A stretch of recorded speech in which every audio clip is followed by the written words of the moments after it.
Xin chào tất cả các bạn, chào mừng các bạn đã quay trở lại với kênh Blue Energy Việt Nam.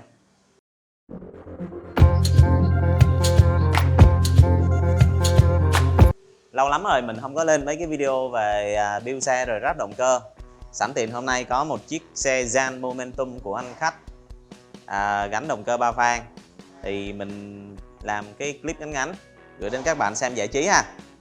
Các bạn lên đây xem cái cấu hình xe trước nè. Bên này từ trái qua phải. Đây, cục pin 48V 25Ah. Cục sạc 5A. 48V 5A, cục này sạc 4 tiếng là đầy. Động cơ 3 van 48V 750W. Cadence sensor.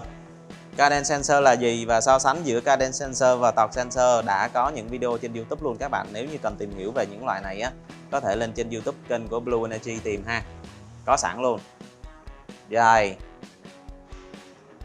Dĩa 48 răng. 48 răng. Dĩa này nằm ở mức trung bình thôi chứ không quá nhỏ cũng không quá to nha các bạn. Tay thắng cơ có ngắt điện luôn nha. Màn hình LCD. Rồi ở đây người ta cung cấp cho mình giò đạp luôn nè. Này sơn tĩnh điện nha, chắc chắn lắm nha. Tay ga. Ui, xe đạp trợ lực mà sao có tay ga hay vậy ta? Là biết làm sao không? Khi mà các bạn mệt quá các bạn gạt tay ga chạy y chang như xe điện luôn. Rồi dây đấu nè. Rồi mấy ốc này khỏi nói đi ha. Cái này là cái đáng đồng tiền bát gạo nè. Anh em mà đang chơi ba van á, nếu như mà gặp cái tình trạng mà động cơ nó bị cái con ốc xí động cơ nó bị lỏng, nó ngóc đầu lên, nó hụp đầu xuống, nó tụt lên tụt xuống thì có cái bát này là nó giữ động cơ và nó bám vô trong sườn, nó sẽ giúp cho động cơ mình cực kỳ ổn định luôn. Rồi qua bên này, xin mời các bạn thưởng ngoạn tool. Thôi cái này bỏ qua đi. Cái chiếc Jan Momentum này nè, các bạn thấy cái tướng nó thanh mảnh không? Trời ơi, nhìn khá là điệu đà mượt mà, nhẹ nhàng tình cảm nha. Nhưng mà khi gắn động cơ 3 van lên em nó sẽ trở thành một con báo. Đừng giỡn với em nó. Chiếc Jan này á, cơ bản là mình thấy là nữ đi cũng được, nam đi cũng được, nhưng mà nó phù hợp với nữ hơn. Và những ai mà yêu những cái đường nét cong uốn lượn á, thì chiếc này khá là hay, khá là ngon. Mình đánh giá cao nhất ở cái chiếc Jan á là cái phần nước sơn của nó. Cái phần sơn này trời đã lắm các bạn ơi. Nó sơn phải nói là hoàn hảo á. Rồi cái ba ga nữa nè, ba ga nó đi liền với sườn luôn. Rất là cứng nha. Xe nhẹ nhàng vậy thôi chứ mà cảm giác nó cứng cáp lắm. Mình đánh giá cao chỗ này. Còn phía cái bộ group set với lại cái giò dĩa ở đây là nó của Shimano Tony thì cái này cũng bình thường thôi chứ không có gì đặc sắc. Rồi phục ở đây là phục đơ chứ không phải là phục nhúng à. Thắng ở đây thắng gôm. Thắng gôm này cũng tương đối thôi. Mình thì mình thích thắng đĩa hơn. Đó, nhìn chung là chiếc xe này mình thích nhất cái sườn. Rồi, chỉ cần cái sườn cứng thôi. Mình lên động cơ đi tốc độ cao là ok. Vậy nha, bây giờ mình bắt đầu.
Ok, bây giờ xong rồi này các bạn. Này anh cameraman chỉ xuống dưới này đi. Nhìn chiếc xe nó gọn gàng không? Quá gọn luôn. Quay đầu này cho các bạn xem nè. Đã chưa? Gọn gàng chưa? Đi dây ống ruột gà là nó quấn theo cái ống cáp luôn nha. Không có thêm một cái dây mới nào cả. Cái dây nó chỉ mập hơn tí xíu thôi. Đó, nhìn từ hướng này qua là có thấy mỗi cái động cơ à. Cục pin là nằm gọn ở trong cái phần tam giác của xe luôn. Phần tam giác này đâu có làm gì đâu, đặt cục pin vô đây là quá hợp lý. Đã không các bạn? Giờ lên ga thử nha. Còn cái phần bao tay này chắc mình không quay đâu, nó cũng dễ dàng thôi mà. Giờ quay thử nè. Đó, đã chưa? Lên maximum luôn coi. Wow, wow. 60 km/h. Lại đây coi này bạn. Nha. Đã không? Đối với cái dàn Momentum này á, cái clip nhỏ nhất của nó cũng hơi bự, cho nên là cái tỷ lệ chuyển đổi nó không nhiều. Vậy thì đối với tỷ lệ chuyển đổi này và tối đa vòng xoay của động cơ thì nó lên được khoảng 60. Những bạn nào mà thêm dĩa lớn rồi xài những cái bộ clip như là S-Ram hay là Shimano Deore á, thì tốc độ nó lên đến khoảng 70-75 km/h. Kinh khủng không? Rồi, giờ xong ha. Để mình làm thêm một cái đoạn video chạy test cho các bạn xem dáng như thế nào rồi bốc như thế nào ha. Ok, bắt đầu.